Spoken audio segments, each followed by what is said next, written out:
Hey everybody, welcome to Government Intervention Per Unit Taxes, okay? This is a big video and an important one. I've got two graphs up here because there's going to be two ways that we can kind of do the graphical interpretation of a per unit tax. In one situation, what we can do is we can shift the supply curve. In the other situation, what we can do is do a tax wedge, okay? So two different ways, and we're going to get pretty much the same result. Let me actually change that. We're going to get pretty much the exact same result. So what I want you to understand is a per unit tax is an indirect tax. Just to get a little bit complicated here, or a little bit extra nuanced here, a direct tax, that's like an income tax, okay? An income tax is a direct tax on the taxpayer, okay? I get a tax placed on my head, I gotta pay the government myself. I pay the government. An indirect tax is when the taxpayer, what they call the taxpayer, pays the tax through a business, okay? So, when it comes to what curve should we shift when you have per unit taxes, should I shift the supply curve? Should I shift the demand curve? The question you need to ask yourself is who's giving the money to the government? The one that's giving the money to the government is the supplier. Every time the supplier supplies a good, they've got to give some money to the government. So we're going to shift the supply curve. Now, really quickly, some of you might think, wait, per unit taxes, I know these things, they're like cigarette taxes. And a cigarette tax, I know who pays that, it's the consumer. We should shift the consumer's curve, the demand curve. No, here's why.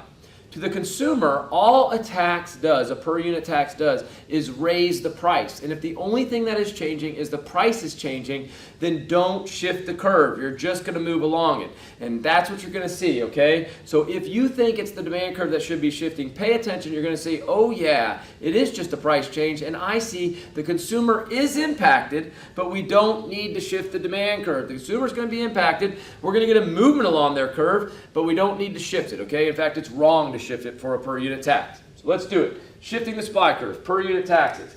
We're going to go ahead and put a supply curve and a demand curve. I want to remind us that the supply curve is the marginal cost curve. So what we have is these vertical distances of these output values right here, the quantities that are being supplied, these vertical distances are the marginal cost of supplying each one. Now, if the supplier has to pay an additional amount to the government for every one they supply, the per unit tax is just like an addition to their marginal cost. In fact, it's not just like it is an addition to their marginal cost. So, for the per unit tax, we're just going to see that additional tax being added on to the marginal cost. So, I'm going to shift my curve right here. That curve, what is it? It is the supply with tax.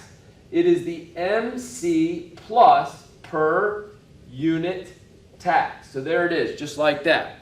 So what's going to be our market outcome?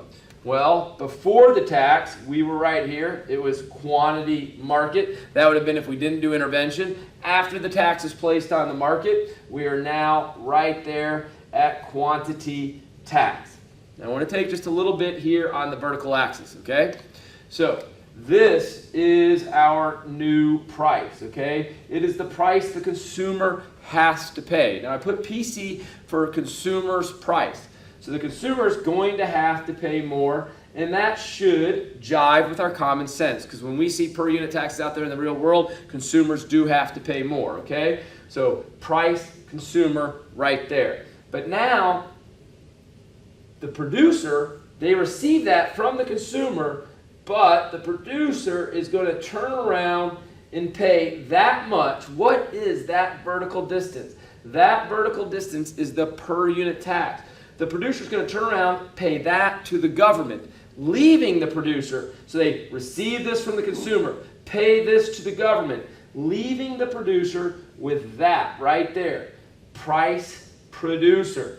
The price the consumer has to pay, has to give up, is now higher than the per unit revenue after the tax that the producer receives, okay? Why? Because the government is receiving some tax money.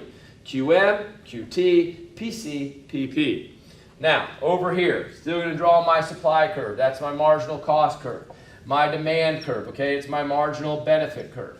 And we're going to put in what we call a tax wedge, okay? The important thing about a tax wedge, it's a little triangle right here, is this base, that vertical base. That vertical base is the per unit tax, okay? I really want to make it the same size as that per unit tax, so I think I want to change it just really quickly, just make it slightly bigger, I think. So there it is. That is going to go get placed into our graph. What the wedge is doing, the reason it's calling a wedge, is it's separating the price the consumer has to pay, the total cost to the per unit cost to the consumer, from the per unit revenue the producer's going to get after the government has been paid. That's what the wedge is doing. So you can just take this wedge, there's the per unit tax, and push it in there, slide it in there. So I'm going to put in a tax wedge, just like that. Now what's going to happen is, instead of us being right here at price market, and remember, before the tax, price market was PC, it was PP. The price wedge is going to push up the price the consumer pays, and it's going to push down the price the producer gets. So we've got a PC and a PP looking like that right there. I'm going to grab this little eraser. I'm going to get rid of some of this because I want to show you how these two graphs are basically giving us the same exact result. So this vertical distance, that is how much the consumer is placing in the producer's hand. Producer gets that money, producer has to pay a certain amount to the government. How much? The per unit tax, right there. Leaving the producer with an after-tax per unit revenue of this amount, PP. Let's go find out also what we're going to put over here. Pre the tax, this was QM. Post the tax, this is QT. Okay, there's a QM right there. And now let's compare these two graphs. Just take a look. PC, PC. PP below PC by how much? The amount of the per unit tax. PP below PC by how much? The amount of the per unit tax. QM, QT.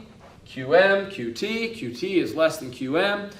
When you do this analysis, you can shift the supply curve. Totally proper to shift the supply curve. Or you can just use the tax wedge. Also, totally cool to use the tax wedge. And as far as our market outcomes, the price the consumer has to pay, the per unit revenue the producer gets, the quantity that's going to now be produced post-tax, you're going to get the exact same result. You're not changing any of the results, any of the takeaways that we want to get. Remember, the graph is just a tool to get towards understanding what's really happening in the real world, and both of these graphical ways of coming at this type of problem work, okay? Hopefully that makes sense to you. We'll see you in the next video.